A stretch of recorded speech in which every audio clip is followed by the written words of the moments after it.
But I want to just begin by saying that it has been noted over and over, and it's been highly recognized that the state of South Carolina has probably the best concealed weapon permit statute in the country. And I agree with that. I do support the Second Amendment. And as I said many times before, my wife and I and my 3 adult children are CWP holders. We went through the classes together. And I feel good about the fact that not only do we have guns, but we have the training and we have the knowledge of the guns. And now we're going for a free-for-all.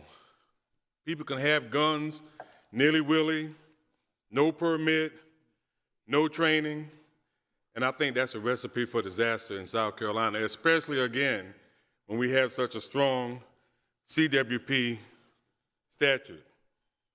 So we're going to have people that don't understand guns. They don't know how to store guns. They don't know how to be responsible with guns. And I'm not just talking about the 18-year-olds. We have older people, mature people, who don't have the knowledge of how to be responsible gun owners because they're not going to be required to have the training. I'm not for, as the senator from Richmond said, spending $5 or $10 million so that people can go and get training if they want it. I think it's important that it should be required.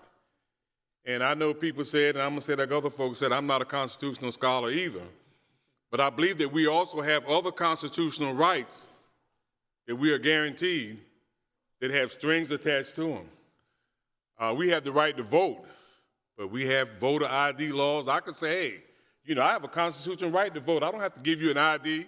I want to vote. We have the constitutional right to freedom of speech, right?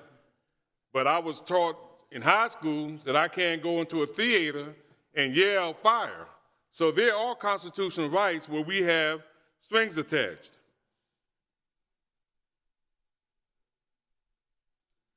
I heard somebody say, we want to be like the other 27 states. That argument don't carry with me because when I say I want to be like the other 48 states that have hate crime, it influences not many people. Then I was talking to some folks the other day, and I said, I don't like the fact that our CWP statute says you have to be 21 years old to get a CWP, but with this particular law, the Constitution carry, you can be 18 years old.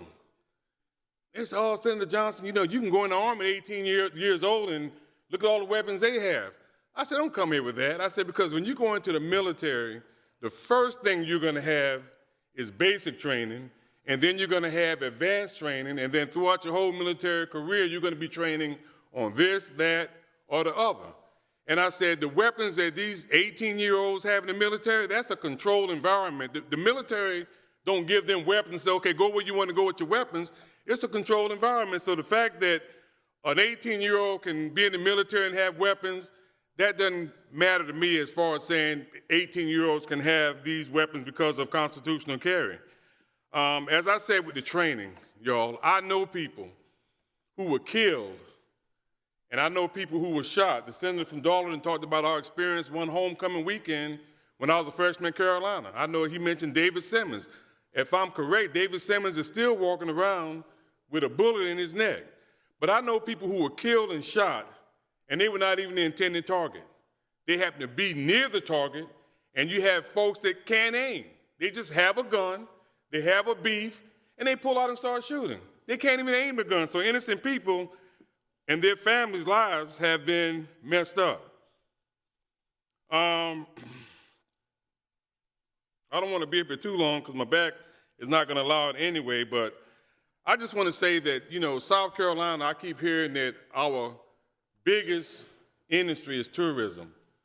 I think that if this bill passes, which it looks like it will, that's going to even be detrimental to our tourism industry. I don't know that a lot of folks are going to want to come to Myrtle Beach or Charleston or Greenville or Hilton Head Island vacationing, and we have people walking around with guns and then walking around with guns with no training, no understanding of how the guns are. So I'm going to close, but I think a lot of, and I'm not casting aspersions on anybody, but I think some of us know that this is a bad bill.